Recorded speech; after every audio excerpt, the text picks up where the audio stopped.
हरिद्वार के 3 व्यापारी संगठनों ने एक साथ एक मंच पर आकर राजनीतिक पार्टियों से मांग की है कि वो व्यापारी नेता को पार्टी से टिकट दें।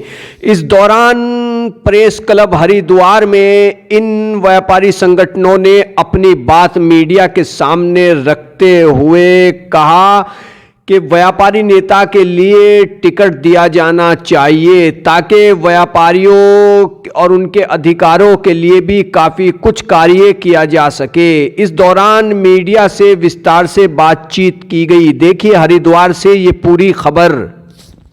से हमारे साथ व्यापार मंडल के प्रतिनिधित्व करने वाले संजीव चौधरी जी प्रदेश व्यापार मंडल से और मृदुल कौशिक जी और इनके सभी पदाधिकारी और महानगर व्यापार मंडल से मैं उपस्थित हुआ और हमारी आज प्रेस वार्ता व्यापारी नीति आयोग पर हुई। मुख्य विषय हमारा रहा व्यापारी नीति आयोग बने।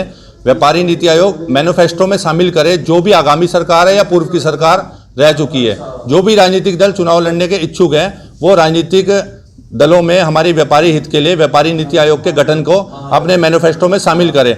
और जब भी कभी आपदा लगती है किसी प्रकार की, तो जो व्यापारी टैक्स देता है, चंदे से व्यापारियों के सरकार चलती है और उसके जीएसटी के बिल हो, इनकम टैक्स हो, उससे सरकारों का एक प्रकार से कह लीजिए लालन पालन चलता है। तो वो सरकारें जब हमारे ऊपर बीतती है, व्यापारियों के ऊपर बीतती है, तो हमारे को प्रति माह उसमें से ही अगर हमारा पैसा हमारे को रिफंड करके हमें प्रति माह की तनख्वाह दे तो क्या गलत है। हमने आज ये व्यापारी नीति आयोग की मांग करी है और इसके लिए हम व्यापारी जल्द एक बैठक करके बड़ा निर्णय लेंगे और हो सकेगा तो अगर कोई भी राजनीतिक दल हमारी बात नहीं स्वीकारता तो व्यापारी स्वयं प्रतिनिधित्व करने के लिए व्यापारियों के लिए विधानसभा संसद में जाने की भी तैयारी करने से हरिद्वार का व्यापारी पीछे नहीं हटेगा। इसी को लेकर हमारी वार्ता हुई और इसी को लेकर आज हमने प्रेस वार्ता रखी और साथ में व्यापारियों पर दर्ज हर प्रकार के मुकदमे जो किसी भी रूप में आपदा एक्ट के हो चाहे किसी भी प्रकार के हो, सरकारों से मांग की गई कि वो मुकदमे वापस लिए जाएं।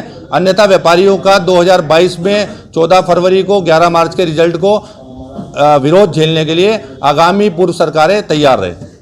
आते हैं कि जो चुनाव आए हैं उसमें व्यापारियों के लिए कुछ ना कुछ सरकारें, जैसे किसान आयोग बना हुआ है या कर्मचारी आयोग बने हुए हैं, इस तरह से व्यापारियों के हित के लिए व्यापारी आयोग का गठन होना चाहिए। क्योंकि व्यापारी भी टैक्स देता है, सारी तरह की सुविधा देता है, तो उसे भी उस रूप में कहीं आपदा आती है, कुछ आता है, उसे भी सहयोग की ज़रूरत होती है। हर व्यापारी सक्षम नहीं होता, कुछ व्यापारी निम्न स्तर का भी होता है। तो हमारी मांग यही है कि व्यापारियों के लिए इस तरह की कोई ना कोई नीति आयोग का ठोस निर्णय होना चाहिए। क्योंकि जब से राज्य बना है हमारे ये उत्तराखंड राज्य में किसी भी प्रकार से व्यापारियों के हित के लिए कुछ नहीं है। और खासकर हरिद्वार जो कि पूरा का पूरा जिसकी अर्थव्यवस्था व्यापारियों पर ही निर्भर है, अगर यहाँ यात्री नहीं आएगा, कुछ नहीं आएगा, तो यहाँ के लोग क्या करेंगे। आप देख सकते हैं 4 धाम यात्रा भी यहाँ से ऋषिकेश ले गए, धीरे धीरे यहाँ का व्यापार ट्रांसफ़र कर रहे हैं। तो हम चाहते हैं कि यहाँ का जो मान मर्यादा, जो यहाँ के लोग हैं, जो यहाँ के निवासी व्यापारी हैं, उनके भविष्य को, उनके बच्चों के भविष्य को, उनके काम करने के जो भी चीज़ है उनको भी कहीं ना कहीं सोच करके कोई निर्णय ले सरकार। और हम ये चाहते हैं जो भी राजनीतिक दल अपने मैनिफेस्टो में व्यापारी आयोग के गठन की या व्यापारियों के हित की बात करेगा, हम व्यापारी उसको समर्थन करेंगे।